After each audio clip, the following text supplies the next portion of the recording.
오늘 성령 강림 주일을 맞아서 사도행전 2장에 나오는 말씀으로 함께 은혜를 나누겠습니다. 사도행전 2장 1절로 4절의 말씀을 제가 봉독합니다. 오순절 날에 이미 이름에 그들이 다같이 한 곳에 모였더니 호련히 하늘로부터 급하고 강한 바람 같은 소리가 있어 그들이 앉은 온 집에 가득하며 마치 불의 혀처럼 갈라지는 것들이 그들에게 보여 각 사람 위에 하나씩 임하여 있더니 그들이 다 성령의 충만함을 받고 성령이 말하게 하심을 따라 다른 언어들로 말하기를 시작하니라. 아멘. 저는 오늘 방금 읽어드린 이 말씀을 통해서 크게 두 가지를 말하려고 합니다. 한 가지는 성령 강림이 왜 큰 축복인가. 오순절 성령 강림의 날에 지금 현장을 이렇게 지금 사도행전 저자 누가가 기록했는데 오순절 성령 강림의 축복 왜 그렇게 중요하고 큰 축복인가. 두 번째는요, 이 현장에 있었던 그날 성령 강림의 그 현장의 모습으로서 성령 충만. 예수님께서는 너희가 몇 날이 못되어 성령으로 세례를 받으리라 하셨는데 성령 충만의 모습이 이렇게 급하고 강한 바람 같은 소리가 강하게 온 집에 휘둘려 있고 불의 혀같이 갈라지는 것이 각 사람에게 임하여 모두가 다 성령의 말하심을 따라서 각종 지역 방언으로 말하기 시작했다 했거든요. 자, 이 점에 대해서 함께 설명을 나누려고 합니다. 첫 번째 주제, 왜 오순절 성령 강림이 그렇게 우리에게 중요하고 축복인가? 자, 우리가 그것을 이해하기 위해서는 창세기 2장에 나오는 인간 최초의 창조의 모습과 성령이 인간에게서 떠나섰던 그 현장을 이야기해야 됩니다. 창세기 2장 7절 말씀에 의하면 하나님께서 자신의 형상대로 사람을 창조하실 때에 흙에 다가 생기를 불어넣으셔서 사람이 생명이 되었다고 했습니다. 그래서 하나님이 생기를 불어넣으신 것을 어떻게 설명해야 되겠는가. 여기서 여러 르하우라고 원어에서 나오는데요. 바람, 숨, 그렇게도 해석이 됩니다. 저는요, 이것을요, 조심스러운 설명입니다만은 예수님께서 요한복음 2장에 니고데모에게 사람의 거듭남을 말씀할 때에 성령으로 말미암지 않고는 거듭날 수 없다는 것을 말씀하시면서 성령에 대한 설명을 바람으로 했어요. 바람이 임의로 불매 너희가 그 소리 알지 못하지만 흔들리는 나무 가지를 통해서 바람이 있다는 걸 알 수 있는 거 않습니까? 마찬가지로 바람으로 숨으로 설명했었거든요. 하나님께서 흙으로 사람을 창조하시고 그 속에 생기, 바람을 불어넣으심으로 성령을 불어넣으심으로 사람이 생명이 되었다. 네페시, 원어에서 네페시, 이것은 살아있는 모든 피조물과 같은 종류로 말하지만 특별히 하나님과 교통할 수 있는 하나님의 성령의 숨이 불어넣어짐으로써 하나님의 형상을 닮은 하나님과 인격적 소통이 가능한 영혼의 존재가 되었다는 것으로 설명이 됩니다. 자, 문제는 창세기 6장으로 넘어갑니다. 이처럼 하나님의 숨이 불어넣어져서 하나님과 교통할 수 있는 존재가 된 인간이 자신에게 부어야 된 최고의 선물로서 자유의 의지를 하나님보다 뱀, 곧 사탄 마귀에게 사용함으로써 인간이 타락한 이후에 어떻게 되었습니까? 인간에게 들어온 죄는 무섭게 인간을 파멸로 몰아갑니다. 그래서 우리가 창세기 6장에 들어가면 하나님께서 뭐라고 말씀했는가 하면은 창세기 6장 3절에 나의 영이 더 이상 사람과 함께 할 수 없으니 이는 그들이 육체가 됨이라. 사람에게서 하나님의 영이 떠나신다고 했어요. 그래서 구약시대에는요, 하나님의 영이 하나님 나라의 백성의 어떤 그 지도적 위치를 맡은 왕, 제사장, 선지자들에게 임할 때는요, 일시적으로 임재로 임해요. 임재로. 그러나 구약시대 성도들처럼 내주는 아니었어요. 자, 어쨌든 창세기 6장 3절에서 하나님의 영 성령께서 인간을 떠나셨습니다. 그런데 사도행전 2장에 들어와서 인간에게 떠나셨던 성령님이 다시 오실 수 있게 된 거예요. 바로 그것이 오순절 성령 강림의 현장이에요. 기독교 역사에서 우리가 놓고 볼 때에 예수님의 십자가와 부활을 지나서 성령님이 오시는 길이 열려서 성령님이 오시게 되는 것이죠. 자, 성령님이 우리에게 오시게 된 것은 그냥 와진 게 아니에요. 걸어가신 하나님의 영은 더럽고 죄악된 곳에 올 수 없습니다. 어떻게 오셨습니까? 우리 주님 예수 그리스도께서 십자가에 피 흘려 죽으심으로 인간의 죄사함의 길을 열어놓으신 바로 그 길을 통하여 성령님이 오시게 되었고 오순절 성령 강림의 날에 충만하게 임하신 것입니다. 자, 성령 강림이 왜 이렇게 큰 축복인가? 첫 번째는 그래서 인간에게서 떠나섰던 성령님이 다시금 인간을 찾아오시게 된 이 축복의 날이라는 것을 우리가 기념해야 되는 것이고요. 자, 두 번째 축복은 무엇인가? 우리가 알다시피 바로 성령 강림의 이 날을 기점으로 해서 신약교회가 탄생되어지는 것입니다. 지금까지는 여호와의 거룩하신 임재하심이 어디 있었습니까? 예루살렘 성전에 있었어요. 그러나 예수님 십자가에 달려 돌아가실 때에 성전의 휘장이 찢어져서 성전과 성소를 구별하는 막이 없어져 버린 것이죠. 성전의 기능이 상실되어져 버렸어요. 당시 오순절 절기가 되었기 때문에 많은 유대인들과 디아스포라 유대인들이 천하 각국으로 붙어 와서 예루살렘에서 제사를 드리는데 거기에 하나님의 영이 임하지 않았습니다. 어디 임했습니까? 예수 이름으로 모인 마가의 다락방에 임하셨습니다.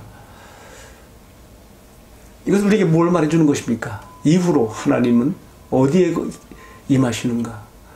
그의 아들 예수 그리스도의 십자가와 부활의 복음을 듣고 그 주 예수를 믿고 그가 하나님의 아들이시며 구주이신 것을 고백하는 성도들의 그 모임 가운데 회중 가운데 하나님이 역사하신다는 것을 그의 영의 충만한 임재하심으로 드러내신 것이죠. 여기서부터 교회가 시작되는 거예요. 이제는 예수 이름으로 모인 곳에 하나님께서 함께 하시고 주의 영이 함께 하시고 이 역사가 이제 사도행전을 통해서 곳곳에 퍼져나가는 것입니다. 그러면 잘 아는 사도행전 이방인의 사도 바울이 이방인 곳곳에 지중해 16개국 이상의 나라들 다니면서 복음을 전할 때마다 어떻게 전했습니까? 플랜팅 처치예요. 교회를 복음을 전하는 곳에 교회를 세움으로써 하나님의 교회가 처처에 퍼져가게 한 것이죠. 자, 제가 지금 크게 두 가지 성령 강림의 날을 오순절 성령 강림이 왜 큰 축복이고 중요한가? 인간에게 떠났던 성령님이 다시금 찾아오게 되었다고 하는 것. 그래서 이제는 십자가와 부활의 도를 전하는 복음이 전해지는 곳에 사람들의 영혼을 살리는 역사를 하시게 되고 성령께서는 주 예수의 복음을 전하는 자들과 함께 일하시며 성령 충만한 자들의 가운데 역사하여서 새 생명의 역사를 이렇게 하신다는 거 우리가 생각했습니다. 또 한 가지는 우리 신약교회가 이때로부터 시작이 되어서 처처에 퍼져나갔다고 하는 거 말씀드렸습니다. 마지막 한 가지만 더 말씀을 드리면요. 성령 강림의 현장에 있었던 그 현상을 제가 설명을 좀 해야 되겠습니다. 120문도가 예수님의 약속을 따라서 예수님 승천하신 이후에 간절히 기도할 때 10일 후, 정확히 10일 후 오순절 절기가 시작되는 그날에 성령을 보내주셨습니다. 예수님께서 사도행전 1장 4절 5절에 너희는 예루살렘을 떠나지 말고 아버지 약속하신 것을 기다리라 하셨고 너희는 몇 날 예복되어 성령으로 세례를 받으리라 하셨는데 바로 그것이 시전된 것이죠. 그런데 사도행전 2장 1절로 4절에서는 그들이 다 성령의 충만함을 입어 성령의 말하게 하심을 따라 각종 방언을 많이 다했거든요. 자, 성령 세례는 무엇이고 성령 충만은 무엇이냐 이것이죠. 저는요 여기에 대한 각 교파들의 설명이 많아요. 저는 이렇게 개혁주의 입장에서 말씀드리면 오순절 성령 강림의 날에 있었던 그 현장의 성령의 임하심의 모습은 성령 세례와 성령 충만이 동시적으로 임하신 것으로 그렇게 해석을 하게 됩니다. 이제 중요한 것은 성령 세례는 단회적인 것입니다. 성령이 기독교 역사적 순서에서 성령의 오심도 단회적인 것이면서 각 사람에게 성령의 세례도 단회적이란 말이에요. 물 세례가 한 번 필요하듯이 성령 세례도 사람을 거듭나게 하는 성령 세례도 단회적인 것이란 말이에요. 그 다음에는 이제 우리가 지속적인 성령 충만을 받아야 된다는 것이죠. 그래서 성령 충만을 받아서 우리가 성령님과 함께 일어나는 복음의 증인들이 돼야 되는 것입니다. 자, 여러분 그렇다면 당시에 이 마가의 다락방에서 성령 충만함을 받은 이 성도들이 각종 방언을 말하면서 그때 막 그 천하 각국에서 모인 디아스포라 유대인들이나 유대인 또 본토 유대인들이 이 이상한 현상을 보고 뭐 그들이 세술에 취했는가 막 그 조롱했거든요. 왜 그런가 뭐 그들이 각 나라의 말로 하나님의 큰 일을 말함을 들었다 그랬어요. 사도행전 2장 11절에 나오는 말씀이죠. 방언으로 말한 내용이 뭐냐면 하나님의 큰 일을 말한 거예요. 여러분, 하나님의 큰 일은 무엇입니까?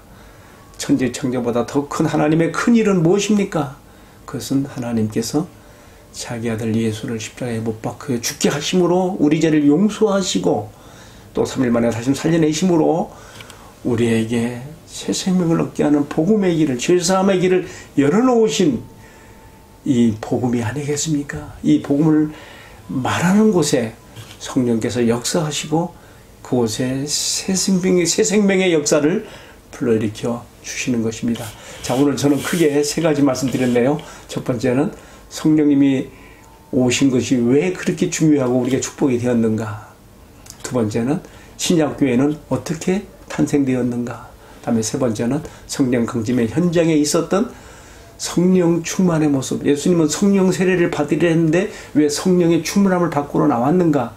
그것은 동시적으로 만족되어진 것이라는 것을 말씀드리면서 이제 오늘 우리가 2025년 6월 8일 성령 강림주의를 맞아서 우리도 세상에 섞여서 세상에 휘둘려서 살아가는 성도들이 아니라 진실로 성령의 지속적인 충만을 받아서 성령님과 함께 일하는 하나님의 거룩한 천국의 일꾼들이 되기를 축복합니다. 우리가 우리 입으로 성령 충만하여 하나님의 큰 일, 곧 예수 십자가와 부활의 도를 전할 때에 그곳에 성령이 역사하여 주시고 죽은 영혼들을 살리며 하나님 나라의 역사를 이렇게 하시는 것을 우리가 사도행전에서 배우게 됩니다. 오늘 이 말씀 시청하는 모든 분들이 성령님과 함께 일하는 성령 충만한 성령의 사람들, 천국의 일꾼들 되어 주시기를 주님의 이름으로 축복합니다. 기도하겠습니다. 사랑하시는 주님,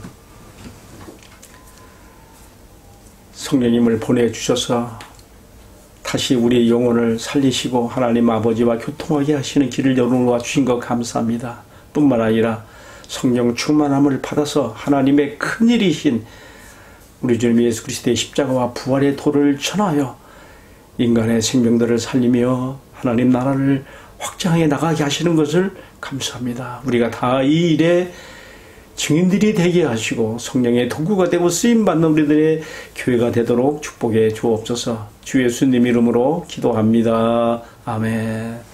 예, 마쳤습니다. 감사합니다.